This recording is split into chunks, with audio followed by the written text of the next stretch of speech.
Boker Tov à tous. On fait l'onevosh velonikalem leolam vaed pour qu'on n'ait pas honte et qu'on ne soit pas humilié. Alors dans ce monde, comme on le sait, on est de passage et que le monde qui compte vraiment, c'est le monde futur.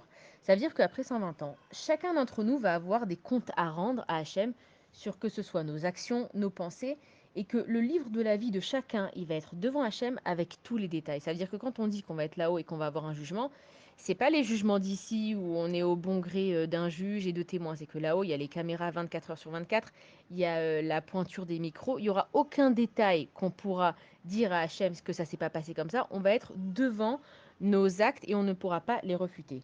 Et quand dans ce monde on a des épreuves, on dit que c'est les caparottes. C'est quoi les caparottes? Ça veut dire que c'est des expiations pour le monde futur. Et ce qu'il faut qu'on comprenne, c'est que Hachem, il cherche pas à nous faire du mal.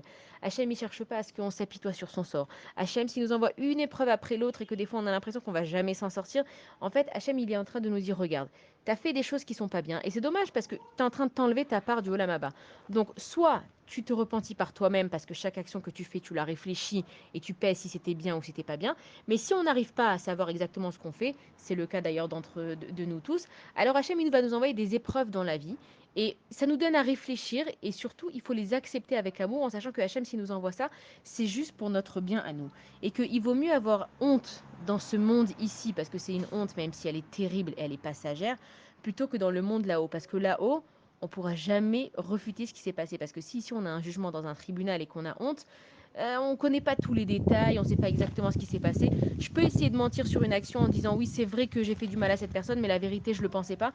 Alors que quand je serai là-haut devant Akadash Baruch Hu, Hachem, il sait exactement quelle était ma pensée, pourquoi je l'ai fait. Et si on n'a pas de quoi se justifier, on va se retrouver bredouille et on va avoir une vraie honte. Et là, on arrive à Rosh Hashanah, où les livres ils sont ouverts, où justement on va avoir ce jugement avec toutes les caméras, tous les micros.